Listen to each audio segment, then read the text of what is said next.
تذكر يوما كنت تعانق دمعة الفكر تناجي الله في صبر وترجو رحمة تسري. اس دور میں خاص طور پہ ہمارے نوجوان جو ہیں، جو نئے تعلیم یافتہ ہیں، بیچارے کالجوں سے پڑھے، یونیورسٹیوں سے پڑھے، دین سے زیادہ واقفیت نہیں ہے، ان کو یہی شبہ ہوتا ہے کہ جی اب اللہ فرماتے ہیں کہ ہم نے مسلمانوں کی مدد کی، ہم مسلمانوں کے ساتھ ہیں، ہم مومنوں کے ساتھ ہیں، تو اب جو مومن ہر جگہ مر رہا ہے تو اللہ کی مدد کہاں ہے؟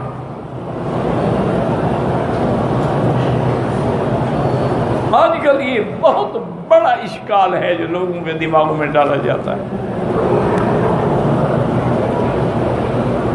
کہ بھئی وہ مدد، وہ اللہ کی نصرت وہ کیوں نہیں ہے کہ آج ہر جگہ مسلمان، یعنی کشمیر میں نظر ڈالیں، فلسطین پہ نظر ڈالیں، عرب پہ نظر ڈالیں، شام پہ نظر ڈالیں، حلب پہ نظر ڈالیں، آپ برما میں نظر ڈالیں، روہنگیا میں نظر ڈالیں، ہند پہ نظر ڈالیں، جہاں نظر ڈالیں مسلمانوں کا خون بہہ رہا۔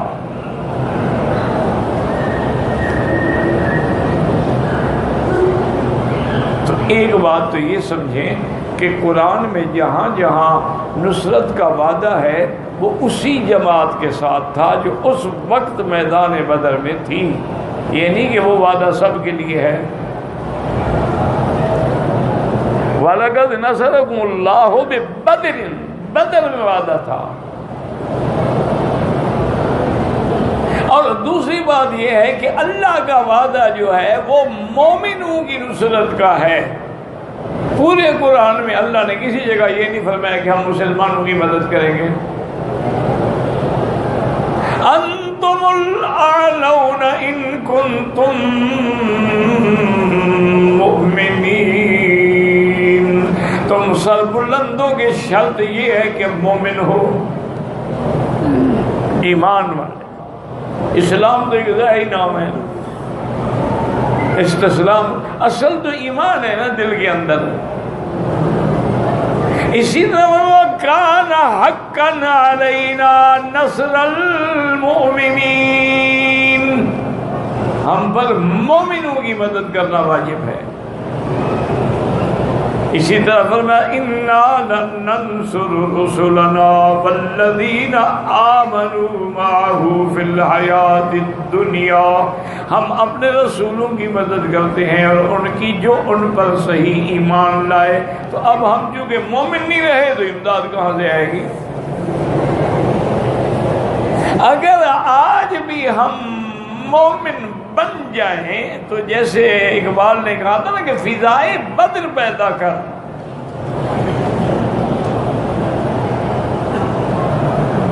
تم اسی طرح وہ میدان بدر کی فضا پیدا کرو، وہ روح بلالی پیدا کرو، تم اپنے اندر وہ جذبہ ایمان، حب مہاجرین و انصار پیدا کرو، تو آج بھی اللہ کی مدد آنے کے لیے تیار ہے۔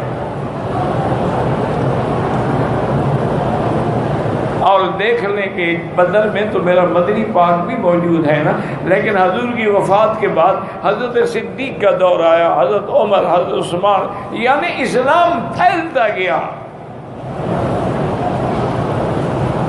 کیونکہ وہ صحیح مومن تھے۔ اولئک هم المؤمنون حقا، اللہ نے فرمایا میرا مدنی تیرے صحابہ اندر باہر سے پکے مومن ہیں۔ تو جب تک وہ صحیح ایمان والے میدان میں رہے، اللہ کی نصرت ان کے قدم چومتی رہی، اور انہوں نے مشرق سے لے کر مغرب تک اور شمال سے جنوب تک، اسپانیہ سے لے کر ماورا نہر اور چین اور ترکمستان اور اپنا جتنی ریاستیں ہیں، ہر جگہ اسلام کا پرچم بلند کر دیا۔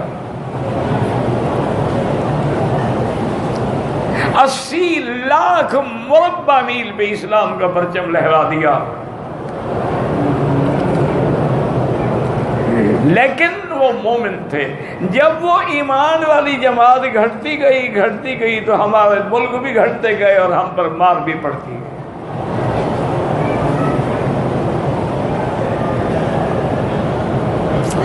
پھر درمیان میں جب بھی کوئی ایمان والا آیا، محمد بن قاسم آیا، وہ تو بہت بعد کا آدمی ہے نا، صحابی تو نہیں ہے نا، وہ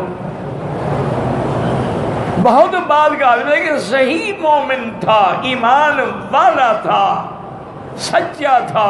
تو نتیجہ یہ نکلا کہ اس نے عرب سے چل کے، بغداد سے چل کے آپ کے دراوڑ اور کراچی اور دیبل اور سندھ کے چپے چپے پہ اسلام کے پرچم بلند کیے، اور جہاں جہاں سے گزرتا گیا ہندو کھڑے ہو جاتے تھے کہ ہمارا دیوتا۔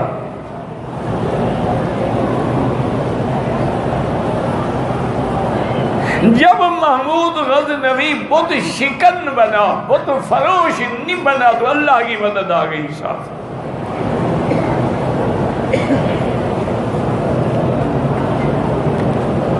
اور جب ہم پیسوں پہ لڑنے لگے، اقتدار کی کرسی پہ لڑنے لگے، ہم جناب سرکار کی خوشنودی حاصل کرنے کے لیے انگریزوں کے بوٹ پالش کرنے لگے، تو پھر وہ نصرت بھی ختم ہو گئی، ہر چیز ختم ہو گئی۔ ہمارے بڑے بڑے مولوی بھی بک گئے اور بڑے بڑے پیر بھی بک گئے۔ یہ دیکھا نہیں ہے کہ جتنی گدیاں ہیں ان کی، اتنی بڑی جائیداد ہے، لاکھوں ایکڑ زمینیں ہیں، کہاں سے آ گئی ہیں؟ ہم کو تو میسر نہیں، مٹی کا دیا بھی، گھر پیر کا بجلی کے چراغوں سے روشن، یہ انگریزوں نے دیا تھا کہ تم ہماری مدد کرو، ہم تمہیں جاگیریں دیں گے۔ یہ لقب انہوں نے دیے تھے، کسی کو سر کا لقب دیا، کسی کو ڈاکٹر کا لقب دیا، کسی کو شمس العلماء کا لقب دیا، کسی کو مخدوم الملک کا لقب دیا، کسی کو مسیح الملک کا لقب۔ ساری ان کی سازش تھی اور ان کی گیم تھی، اور ہمارے جعفر و صادق جو تھے وہ سازش کر کے اسلام کو اندر سے کاٹ رہے ہیں۔ جعفر از بنگال، صادق از دکن۔